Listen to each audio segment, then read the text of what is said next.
নমস্কার, আমার নাম বিভাস মণ্ডল। আমি শান্তিনিকেতন প্রাইভেট আইটিআই স্টুডেন্ট। তো আমরা একটা রেন ডিটেক্টিং সেন্সার প্রজেক্ট বানিয়েছি।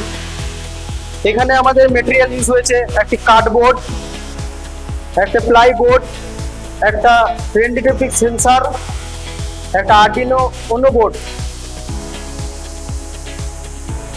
আমাদের এই প্রজেক্টের মেন উদ্দেশ্য হচ্ছে, যখন আমরা বাড়িতে থাকি না, বাড়ির বাইরে থাকি, আমাদের বাড়ির বাইরে কাপড় জামা শুকাতে দেওয়া থাকলো সাপোজ, তো কি হলো, ওই কাপড়টা এমনি ভিজলো।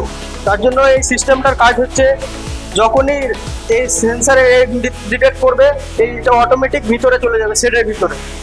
আবার যখন এটা সেন্সারটা শুকিয়ে যাবে, আবার ড্রেসগুলো বাইরে চলে আসবে, তাতে আমাদের সেফ থাকবে। তো চলুন দেখা যাক আমাদের সিস্টেমটা কিভাবে কাজ করে। এটা হচ্ছে নর্মাল জল।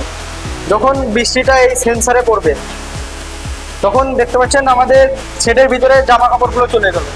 এবং যখনই এই সেন্সারটা শুকিয়ে যাবে, মানে বৃষ্টিটা থেমে যাবে, তখন আবার শেড থেকে আমাদের জামা কাপড় রোদে বেরিয়ে আসবে।